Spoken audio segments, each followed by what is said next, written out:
El otro día recibí un comentario en uno de mis videos preguntando si podía hablar sobre las 5 regiones de whisky de Escocia. Ahora, si me conoces o sabes algo sobre mí, estoy obsesionada con el whisky escocés y no solo estoy obsesionada con el sabor del whisky escocés. Estoy obsesionada con la historia del whisky escocés. Me encanta cómo un trago puede ser una pieza de historia en un vaso. Me encanta aprender sobre cómo se hace el whisky escocés, el proceso que implica, y la región de whisky en la que se elaboró el whisky escocés es una pieza realmente significativa del rompecabezas que determina cómo llegó a ser ese whisky escocés y por qué sabe de cierta manera. Y ese tipo de cosas realmente me fascinan, así que no tienes que pedírmelo 2 veces. Por supuesto que haré un video para ti sobre las 5 regiones de Escocia y creo que deberíamos empezar de inmediato.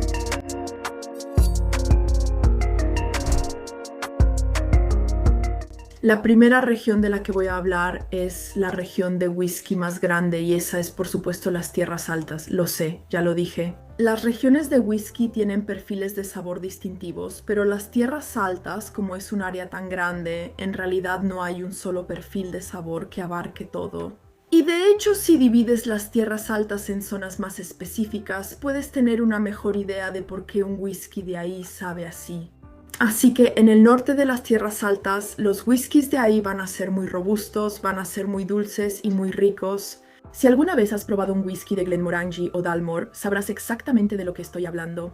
Como digo, son whiskies muy robustos, realmente dulces y untuosos, y eso representa muy bien al norte. El este tiende a ser un poco más ligero y afrutado. GlenDronach está ahí. Simplemente es menos robusto y más ligero que esas destilerías del norte. Y el sur es más parecido a eso, piensa en Aberfeldy. Aberfeldy es muy ligero y floral y más parecido a ese estilo. El oeste de las Tierras Altas tiende a ser un poco más ahumado, podría ser costero. La destilería Obama está ahí y definitivamente abarca muy bien ese tipo de sabores. En los siglos XVIII y XIX, los impuestos realmente jugaron un papel muy importante en la creación de las diferentes regiones de Escocia, particularmente las tierras altas y las tierras bajas. Originalmente, las Highlands tenían un nivel bastante alto de impuestos impuestos por el gobierno, y como las Highlands son un lugar tan accidentado, montañoso y lleno de colinas, era bastante difícil para el gobierno en aquellos días poder realmente vigilar esto y poder realmente recaudar esos impuestos. Y esto llevó a mucha destilación ilícita, a que se produjera mucho whisky ilegal, lo cual obviamente no era algo deseable para el gobierno. Así que reaccionaron a esto reduciendo ese nivel de impuestos en las tierras altas y haciéndolo más bajo. Y esto significó que muchas más destilerías pudieron entonces permitirse esos impuestos y podían crear y comerciar whisky legalmente. Las tierras bajas, por otro lado, eran mucho más fáciles de vigilar y de mantener bajo control estos impuestos, porque las tierras bajas están más cerca de zonas urbanas, áreas más grandes, así que las tierras bajas solían albergar destilerías más grandes y establecidas. Lo que nos lleva a nuestra segunda región de whisky, que por supuesto son las tierras bajas.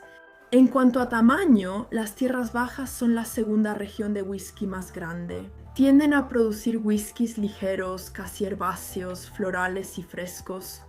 A pesar de su tamaño, en realidad no hay muchas destilerías en las tierras bajas. Algunas de las más famosas incluyen Glenkinchie y Auchentoshan. Como mencioné, las tierras bajas han estado más asociadas con destilerías más industrializadas en el pasado, por eso no hay tantas destilerías en las tierras bajas como en las tierras altas. Antes, todas las destilerías en las tierras bajas destilaban su whisky 3 veces, pero actualmente solo Auchentoshan lo hace, así que eso ya no aplica. Las tierras bajas están cerca de Glasgow y Edimburgo, así que eso las convierte en un lugar bastante popular para que la gente visite y haga recorridos de whisky. Un gran lugar para los entusiastas del whisky. Ahora volvamos a la zona de las tierras altas. Dentro de las tierras altas se encuentra la muy famosa región de Speyside. Speyside no es la región de whisky más grande en cuanto a tamaño, sin embargo, tiene la mayor densidad de destilerías dentro de una región, y es la que más destilerías productoras de whisky tiene. Speyside, por supuesto, es conocida por sus whiskies intensamente añejados en barricas de Jerez. A menudo son muy dulces. A menudo tienen un sabor muy acaramelado y suelen tener un regusto especiado, ese estilo de Jerez tan típico. Es una de mis regiones favoritas porque algunos de mis whiskies favoritos vienen de la región de Speyside, pero como dije, la mayoría del whisky que viene de Escocia es de Speyside, así que eso realmente no dice mucho. Speyside es enorme para el turismo del whisky y algunas destilerías notables son Macallan, Avalawa y Glenfiddich. Hablemos de Islay. Islay es muy significativa en términos de la historia del whisky escocés. Se cree que el whisky llegó a Escocia a través de Islay en el siglo XIII, así que es uno de los primeros lugares en realmente producir whisky o tener whisky. Y por supuesto es conocida por sus sabores particularmente ahumados y con notas de turba. Debido al clima en Islay, históricamente era muy difícil para la isla tener suficientes árboles o carbón para producir combustible para la isla, mientras que el resto de Escocia tenía abundancia de árboles y carbón, etc. Entonces, ¿qué usaba Islay? Ellos sí tenían una abundancia de turba, así que la solución natural para la isla fue usarla. Usaban esta turba como combustible. Por supuesto, Islay es sinónimo de whisky ahumado con turba, y por eso Islay usaba esta turba para producir su whisky y lograr ese sabor ahumado. De ahí viene históricamente, lo cual me parece interesante de todas formas. Por supuesto, Islay también es una isla, está completamente rodeada por el mar.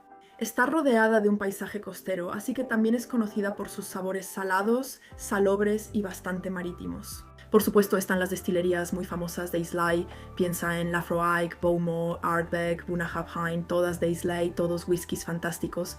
Aunque ten en cuenta que no todos los whiskies producidos en Islay son ahumados. Bunnahabhain tiene algunos excelentes whiskies sin turba. Campbeltown tiene una historia fascinante. Solía ser una de las zonas de whisky más prósperas. Tenía 34 destilerías y producía mucho whisky. Pero cuando el transporte mejoró en Escocia, eso significó que había mejores conexiones con destilerías rivales en otros lugares. Así que algunas de estas tuvieron que cerrar. La industria del whisky también dio mucho más espacio al whisky producido en masa, en lugar del whisky de pequeñas destilerías que solían estar en Campbeltown.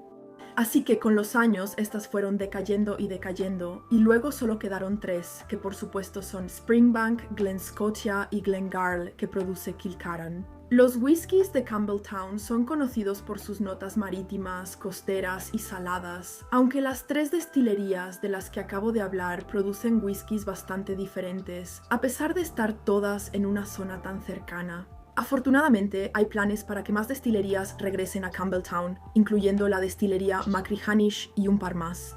Estas están en construcción y con suerte Campbeltown volverá a llenarse de muchas más destilerías en el futuro, quién sabe. Te dije que había una especie de sexta región no oficial y esa es las islas. Déjame explicarte por qué. La Asociación de Whisky Escocés no reconoce a las islas como una región separada, las consideran parte de las tierras altas, pero si tú quieres contarlas, las islas son todas las islas productoras de whisky que no incluyen a Islay, porque Islay obviamente es su propia isla muy distintiva que produce un tipo específico de whisky, mientras que las islas son todo lo demás. Así que Jura, Arran, Skye, Orcadas y Mull son las principales. Estas islas tienen perfiles de sabor muy diferentes en sus whiskies porque están bastante separadas entre sí.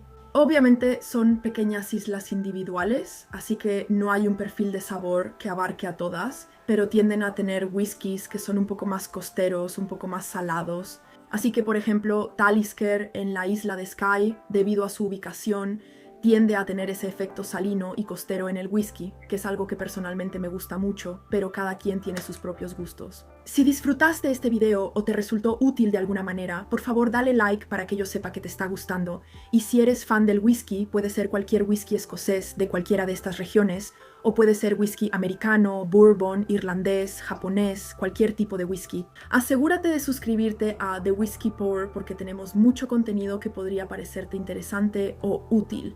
Y dime, ¿cuál es tu región productora de whisky favorita? ¿De cuál sueles tomar más whisky?